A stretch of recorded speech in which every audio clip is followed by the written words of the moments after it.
Baik, terima kasih. Memang di dalam agama kita ada istilah batal ketika kita membahas bab fikih, dan pengertian batal itu pada umumnya gugur. Sholatnya batal, berarti sholatnya perlu diulang. Apalagi misalnya wudunya batal, berarti wudunya diulang. Tapi tiba-tiba pas puasa, begitu maghrib mengatakan yuk puasanya dibatalkan. Ya sebenarnya ini hanya diksi yang tidak tepat. Insya Allah maksudnya bukan membatalkan, maksudnya buka puasa. Jadi itu lebih dihukumi kepada maksudnya, bukan ucapannya.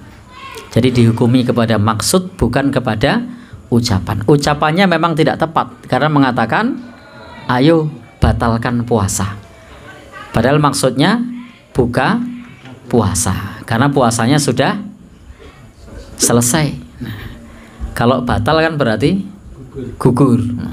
Jadi lebih kepada maksud bukan ucapan, karena ucapannya memang tidak, diksinya tidak tepat, tetapi maksudnya bukan itu, maksudnya bukan batal, maksudnya adalah buka puasa. Dan memang kalau di tempat kita kadang-kadang antara maksud dengan ucapan itu berbeda, itu sering kita jumpai, bahkan disengaja. Ya, kadang disengaja. Contohnya misalnya godok wedang. Nah, itu antara ucapan dengan maksud berbeda. Jadi orang Jawa sering bilang godok wedang. Itu ucapan dengan maksud berbeda. Dalam ucapan godok wedang itu kan merebus air minum. Nah, padahal maksudnya adalah air mentah supaya jadi air minum. Nah, tapi itu sudah dipahami maksudnya godok wedang itu ya banyu. Sebagaimana juga ketika disebut batal ke tadi, maksudnya adalah buka puasa. Jadi ucapannya tidak sama dengan apa yang dimaksud.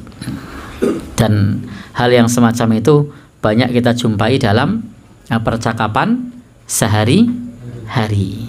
Jadi insya Allah itu maksudnya adalah berbuka puasa, bukan membatalkan. Kalau memungkinkan untuk pilihan kata yang lain, maka bisa pilih kata yang lain.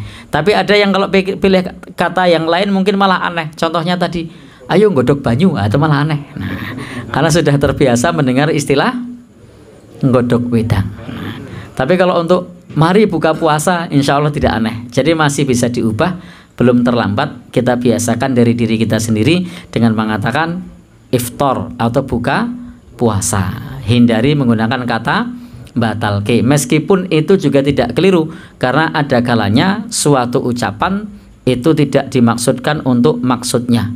Nah, karena orang sudah paham maksudnya batal ke itu adalah buka puasa, tetapi jika bisa diubah dengan menggunakan kata buka puasa, maka itu lebih tepat.